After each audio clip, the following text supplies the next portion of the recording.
Hey everyone, today I'm going to teach you how to locate your PST files in Outlook. Without any further ado, let's get started. First, open your Microsoft Outlook application on your computer. Once it launches, log into your account and wait for your emails to load completely. This ensures that Outlook has properly connected to your data files and everything is synced up before you start looking for your PST files. Now that your email has loaded, it's time to find where those PST files are actually stored. Look toward the top part of your screen where all your tools and menus are located. You'll see a tab labeled File. Go ahead and click on it to open the File menu. This is the main navigation area where you can access various account and configuration options in Outlook. Once the File menu opens, direct your attention to the right side of the screen. You'll notice a button labeled Account Settings. Click on it and the button will expand to reveal a list of additional options. From this expanded list, click on Account Settings again.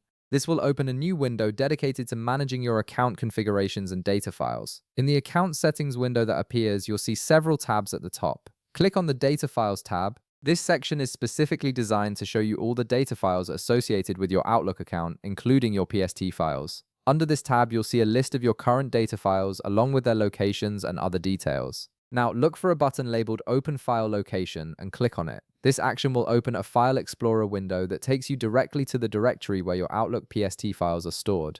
Within this directory, you'll be able to see all your PST files, making it easy to back them up, move them, or perform any other file management task you need. And that's it. You've successfully located your PST files in Outlook, giving you direct access to the folder where they're stored.